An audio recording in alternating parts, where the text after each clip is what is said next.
Helmet কার টাকায় কেনা? এরা যে পোশাক পরে আছে এই পোশাক কার টাকায় কেনা? তাহলে এরা এই পোশাক গায়ে এই লাঠি দিয়ে এরা আমাদের গায়ে হাত দেয় কেন? আপনারা কি বুঝতেছেন কেন এই রাষ্ট্রের সংস্কার প্রয়োজন? এই রাষ্ট্রের যদি সংস্কার না হয় এরা আপনার টাকায় খাবে, আপনার টাকায় পড়বে, আর আপনার বুকের উপর লাঠি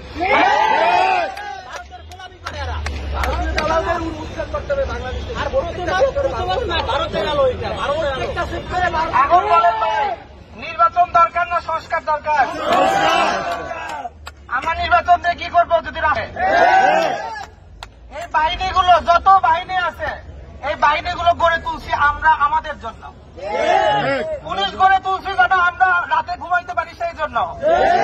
আমরা এদেরকে টাকা পয়সা দিয়ে বেতন দেয় কেন? যেন আমাদের দোকানপাট সবকিছু হেফাজতে থাকে, নিরাপত্তায় থাকে, সেই জন্য। তাহলে এই বাহিনী আবার ফ্রাঙ্কেনস্টাইন হয়ে আমাদের বুকে লাথি মারবে কিসের? এটা কি মগের মূল্য পাইছো তোমরা? মগের মূল্য পাইছো? আমার টাকায় খাবা, আমার টাকায় পড়বা, আমার বুকে লাথি দিবা, এইটা হতে দেওয়া যাবে না। সুতরাং সংস্কার করতে হবে। সংস্কার পর্যন্ত সবাইকে মাঠে নামতে হবে, মাঠে থাকতে হবে। আমাদের যুদ্ধ শেষ হয় নাই। এখন বলেন, পুলিশ আমার এবং আপনার ভাই কিনা? ভাই কিনা বলেন? পুলিশে যারা আছে সে আপনার চাচাতো ভাই, কেউ আপনার চাচা, কেউ আপনার মামা, কেউ আপনার ছেলে, ঠিক কিনা?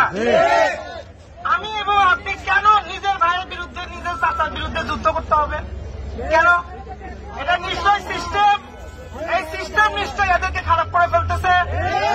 এই সিস্টেমের কারণে ভাইয়ে ভাইয়ে যুদ্ধ লাগতেছে। তাহলে এই সিস্টেমের সংস্কার করতে হবে। এই সিস্টেমের সংস্কার করতে হবে। সুতরাং সংস্কার চাই আমরা,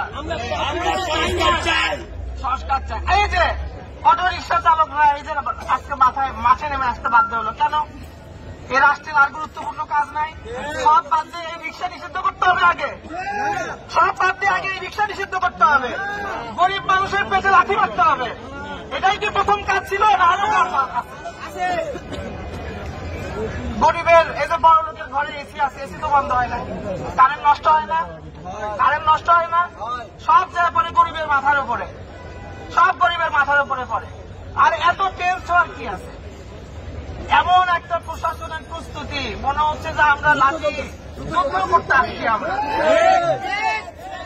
এখানে যদি কোনো অপ্রীতিকর ঘটনা কেউ ঘটাতে চেষ্টা করে আমরা নিজেরাই তাকে আটকাবো, আমরা নিজেরাই আটকাবো। সুতরাং এত টেন্স অন্য কিছু নাই। আমরা এখানে অবস্থান করতেছি, আমরা এখানে একটা গরু জবাই করছি, গরুটা রান্না হবে, রান্না হচ্ছে। এখানে আমাদের ভাই ব্রাদাররা সবাই আছে, সবাই মিলে আমরা খাওয়া দাওয়া করবো। পুলিশের ভাইয়েরা কষ্ট করে আমরা প্রোগ্রাম দিচ্ছি, এই জন্য ওনাদেরকে কষ্ট করে এখানে আসতে হয়েছে, অফিসে আরামে বসে থাকতে। কষ্টটা আমাদের জন্যই হচ্ছে। তো পুলিশের ভাই ব্রাদার সব সহ আমরা গরু খাবো, নাই। এই যে প্রথম আলোর বিরুদ্ধে আমাদের অভিযোগ, এই প্রথম আলোর অফিসেও আমরা পাঠাবো গরু, আমরা পাঠাবো তো অফিসে। আমরা বলবো যে ডেইলি স্টারে তো অবশ্যই পাঠাইতে হবে। কেন ডেইলি স্টারে কেন গরু পাঠাইতে হবে? কেন? কারণ ডেইলি স্টারে বলবো যে তোরা আবার মানুষ হ, তোরা আবার মানুষ হ, মদ বাদ দিয়ে গরু খাওয়া মানুষ হ। ডেইলি স্টারের পাশে মসজিদ, ওখানে নাকি নামাজ পড়লে চাকরিচ্যুত করে, ওখানে নাকি টেবিলে টেবিলে বোতলের মধ্যে মদ থাকে, সবার সহকর্মী নাকি মদ খায় সারাদিন। আমরা কই যে ভাই মদ বাদ দে, মদ বাদ দে, গরু খাওয়া মানুষ। তো এটার জন্য এত যুদ্ধ প্রস্তুতির কি আছে রে ভাই? চারদিকে ঘেরাও করে রাখছেন, কোনো লাভ নাই তো ভাই।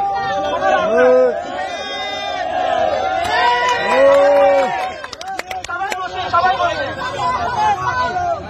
ভাই, সবাই বসে কথা শোনেন, কথা শোনেন,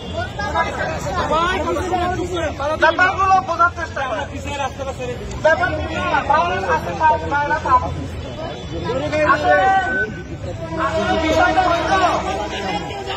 বিষয়টা হইল যে আসলে পুলিশ, সেনাবাহিনী সবাই একটু চিন্তিত হয়ে গেছে যে আমরা না জানি কি করে ফেলবো। তো আস্তে আস্তে তারা একটু বুঝতেছে আর আস্তে আস্তে জায়গাটাকে ছেড়ে দিচ্ছে। অসুবিধা নাই, কেউ আমরা উত্তেজিত না হই, শৃঙ্খলার মধ্যে থাকি। আমরা একটু কি করবো এখন